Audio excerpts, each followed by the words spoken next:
Balochistan national party کے سربراہ سردار اختر مینگل، ان کے بیٹے میر گورگین مینگل اور 1000 سے زائد کارکنان کے خلاف کھسدار میں FIR درج کرنے کے خلاف BNP کے سینٹرل ایگزیکٹو کمیٹی کے رکن وار ضلعی organiser doctor Abdul Ghafoor Baloch, BNP Kech کے دیگر رہنماؤں اور کارکنان کے ہمراہ احتجاجاً اپنی گرفتاری پیش کی۔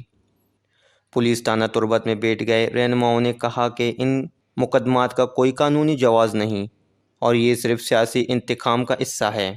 کارکنوں کے خلاف بلا جواز مقدمات قائم کر کے انہیں دبانے کی کوشش کی جا رہی ہے، لیکن BNP اپنے اصولی موقف سے پیچھے نہیں ہٹے گی۔ گرفتاری دینے والے رہنما میں organizer doctor Abdul Ghafoor Baloch, deputy organizer Shahriaz Ahmed Baloch, Naseer Ahmed Gichki, Naseer Ahmed Bugi, BSO کے مرکزی رہنما کرم خان، محسن بلوچ اور میر بلال محمد اثنی شامل ہیں۔ ویش نیوز، کیچ۔